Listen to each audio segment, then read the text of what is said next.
سب سے بڑا گناہ کون سا ہے جو توبہ سے بھی معاف نہیں ہو سکتا؟ اعوذ باللہ من الشیطان الرجیم، بسم اللہ الرحمن الرحیم۔ السلام علیکم محترم ناظرین۔ وہ گناہ جو توبہ سے بھی معاف نہیں ہو سکتا، سوچیں اگر آپ نے کوئی ایسا گناہ کر لیا جس کی معافی کے لیے نہ ایک حج کافی ہے نہ 1000 حج۔ اگر آپ نے 100 بار نہیں بلکہ 10,000 بار اللہ کے حضور گڑ گڑا کر توبہ کی لیکن پھر بھی وہ گناہ معاف نہ ہوا، تصور کریں اگر آپ مکہ مکرمہ جا کر خانہ کعبہ کے سامنے روئیں، مدینہ منورہ جا کر روضہ رسول صلی اللہ علیہ وآلہ وسلم پر گریہ جاری کریں لیکن وہ گناہ پھر بھی بخشش کے قابل نہ ہو۔ کیا واقعی کوئی ایسا گناہ ہے جسے معاف کرنا اللہ کے قانون میں بھی شامل نہیں؟ ہاں، ایک ایسا کبیرہ گناہ ہے جس کے لیے قیامت کے دن کوئی شفاعت کام نہیں آئے گی، کوئی دعا، کوئی وسیلہ، کوئی حج، کوئی زکوٰۃ، کوئی نیکی اسے ختم نہیں کر سکتی۔ لیکن وہ گناہ آخر ہے کیا؟ انسان سے خطائیں ہو جاتی ہیں لیکن ہمارا رب بڑا غفور الرحیم ہے، وہ بخشنے والا ہے، توبہ قبول کرنے والا ہے۔ وہ کہتا ہے، اے میرے بندو، اگر تم گناہوں کا انبار بھی لے کر آؤ لیکن میرے ساتھ کسی کو شریک نہ کرو تو میں تمہیں معاف کر دوں گا۔ مگر کیا کوئی ایسا گناہ بھی ہے جو اس رحمت بھرے اعلان کے باوجود معافی کے قابل نہیں؟ ایک ایسا گناہ جو اگر کسی نے کر لیا تو اس کا انجام انتہائی ہولناک ہوگا۔ یہ وہ جرم ہے جس کا حساب قیامت کے دن نہایت سختی سے لیا جائے گا۔ یہ وہ گناہ ہے جو کرنے والا شاید دنیا میں موج مستی کر لے، مزے کر لے، لیکن آخرت میں اس کا انجام ایسا خوفناک ہوگا کہ زمین و آسمان لرز اٹھیں گے۔ یہ وہ گناہ ہے جس کے مرتکب کے لیے نہ کوئی سفارش ہوگی نہ کوئی بخشش، بلکہ عذاب ہی عذاب اور پچھتاوا ہی پچھتاوا ہوگا۔ آخر وہ ایسا کون سا گناہ ہے جس کے بارے میں اتنی سخت وعیدیں نازل ہوئی ہیں، آج میں اس ویڈیو میں بتانے والی ہوں، اس لیے ویڈیو بالکل بھی اسکپ نہ کریں۔ محترم ناظرین، دنیا میں بہت سے لوگ لاپرواہی سے زندگی گزار رہے ہیں، گناہ پر گناہ کیے جا رہے ہیں لیکن انہیں اندازہ ہی نہیں کہ ایک ایسا جرم ان کے نامہ اعمال میں درج ہو چکا ہے جس کا خمیازہ اسے بھگتنا ہوگا قیامت کے دن۔ جب نامہ اعمال سامنے آئے گا، جب پل صراط سے گزرنے کا وقت آئے گا، جب جہنم کی آگ داڑے مار رہی ہوگی، تب احساس ہوگا کہ یہ ایک گناہ کتنا بھیانک تھا، لیکن تب وقت ہاتھ سے نکل چکا ہوگا، تب پچھتاوے کا کوئی فائدہ نہ ہوگا۔ یہ وہ گناہ ہے جس کے متعلق نبی کریم صلی اللہ علیہ وآلہ وسلم نے سخت وعیدیں سنائی ہیں۔ یہ وہ گناہ ہے جس نے کئی امتوں کو برباد کر دیا۔ یہ وہ گناہ ہے جس کے کرنے والے پر اللہ کی لعنت نازل ہوتی ہے۔ مگر آخر وہ گناہ کیا ہے؟ کون سا جرم ہے جو توبہ کے دروازے بند کر دیتا ہے؟ اب وقت آ چکا ہے کہ اس راز سے پردہ اٹھایا جائے۔ محترم ناظرین، اللہ تعالیٰ بہت زیادہ رحم کرنے والا اور مغفرت فرمانے والا ہے، لیکن اس کی رحمت کے باوجود ایک گناہ ایسا ہے جو صرف توبہ سے معاف نہیں ہوتا۔ وہ گناہ حقوق العباد کی پامالی ہے۔ حقوق العباد، بندوں کے حقوق کی پامالی کے کئی سنگین نقصانات ہو سکتے ہیں جو دنیا اور آخرت دونوں میں اثر انداز ہوتے ہیں۔ اگر لوگ ایک دوسرے کے حقوق پامال کریں تو معاشرے میں بد اعتمادی، نفرت اور انتشار پیدا ہوتا ہے۔ کسی کی حق تلفی کرنے والا فرد معاشرتی طور پر بدنام ہو سکتا ہے اور بعض اوقات قانونی کارروائی کا بھی سامنا کرنا پڑ سکتا ہے۔ جب کسی کا حق مارا جاتا ہے تو اس کے دل میں غصہ اور دشمنی پیدا ہو جاتی ہے جو رشتوں کو خراب کر سکتی ہے۔ دوسروں کا حق دبانے والا شخص اندرونی طور پر بے سکونی اور پریشانی محسوس کرتا ہے جس سے ذہنی دباؤ بڑھ سکتا ہے۔ اگر حقوق العباد کا خیال نہ رکھا جائے تو کرپشن، ظلم، دھوکہ دہی اور ناانصافی عام ہو جاتی ہے۔ اللہ تعالیٰ نے بندوں کے حقوق کی ادائیگی پر بہت زور دیا ہے اور ان کی خلاف ورزی پر سخت وعیدیں دی ہیں۔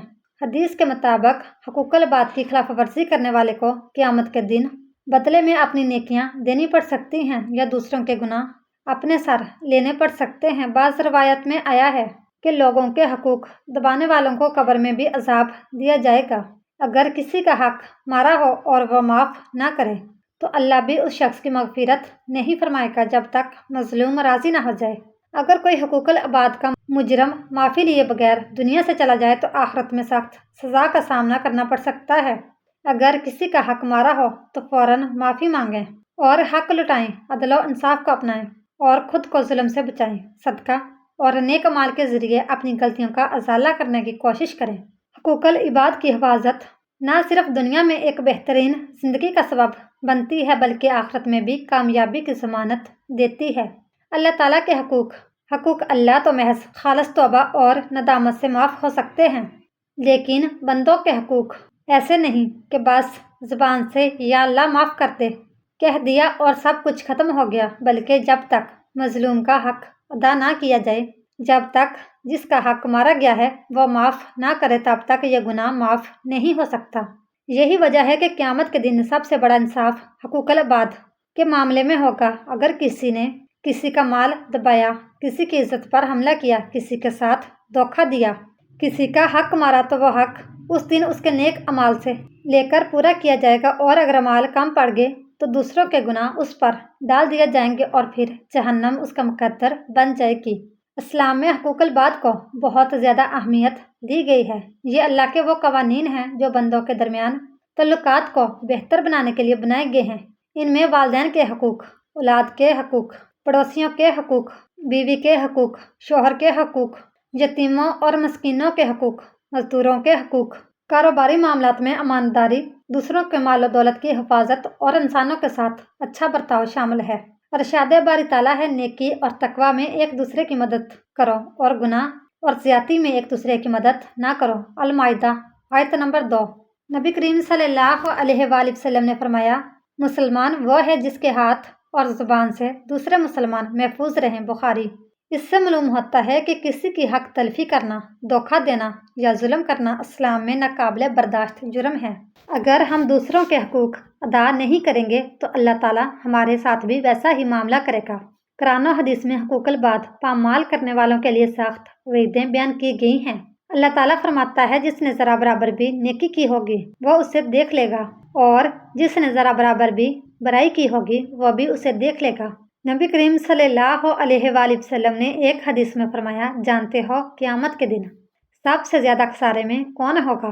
ایک ایسا شخص جو قیامت کے دن نیکیاں لے کر آئے گا، نمازیں پڑھی ہوں گی، روزے رکھے ہوں گے، زکوٰۃ دی ہوگی، لیکن اس نے کسی کو گالی دی تھی، کسی کا حق دبایا تھا، کسی پر ظلم کیا تھا، بس اس کی نیکیاں ان لوگوں میں تقسیم کر دی جائیں گی، اور جب نیکیاں ختم ہو جائیں گی تو دوسروں کے گناہ اس پر ڈال دیے جائیں گے، پھر اسے جہنم میں پھینک دیا جائے گا۔ مسلم۔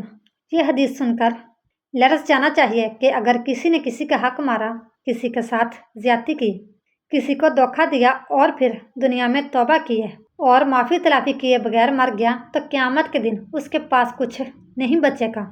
دنیا میں اگر کوئی شخص کسی کا حق مار کر مزے کر رہا ہے تو اس سے یاد رکھنا چاہیے کہ یہ فائدہ بہت مختصر ہے، لیکن قیامت کے دن اس پر بہت بڑی مصیبت آئے گی۔ اللہ تعالیٰ ظالم کو فوری سزا دے یا نہ دے، مگر اس کے حساب کا دن ضرور آئے گا۔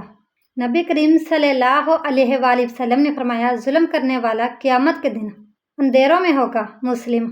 اگر آپ کسی کا حق مار چکے ہیں، کسی کا دل دکھا چکے ہیں، کسی کے ساتھ ناانصافی کر چکے ہیں تو آج ہی اس سے معافی مانگے، ورنہ کل حساب دینے کے لیے تیار رہیں۔ محترم ناظرین، آخرت میں بچنے کا صرف ایک راستہ ہے۔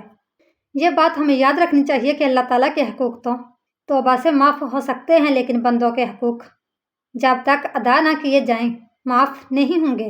اگر ہم چاہتے ہیں کہ قیامت کے دن ذلت سے بچیں تو ہمیں آج ہی اپنے معاملات درست کرنے ہوں گے۔ جس کا حق مارا ہے اسے لوٹا دیں، اگر مالی نقصان دیا ہے تو اسے پورا کریں، اگر کسی کو تکلیف دی ہے تو معافی مانگیں، اگر کسی کے بارے میں جھوٹ بولا ہے تو اس کی عزت بحال کریں، اگر کسی کے ساتھ زیادتی کی ہے تو اللہ سے نہیں بلکہ اسی شخص سے معافی مانگیں۔ یہ وہ گناہ ہے جو انسان کو سیدھا جہنم کی طرف لے جا سکتا ہے، اور کوئی بھی عبادت، کوئی بھی حج، کوئی بھی صدقہ اسے نہیں مٹا سکتا جب تک کہ حقدار خود معاف نہ کر دے۔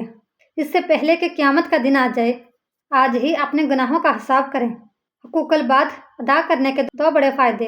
حقوق العباد ادا کرنے کا سب سے پہلا اور بڑا فائدہ یہ ہے کہ انسان دنیا میں عزت اور سکون حاصل کرتا ہے۔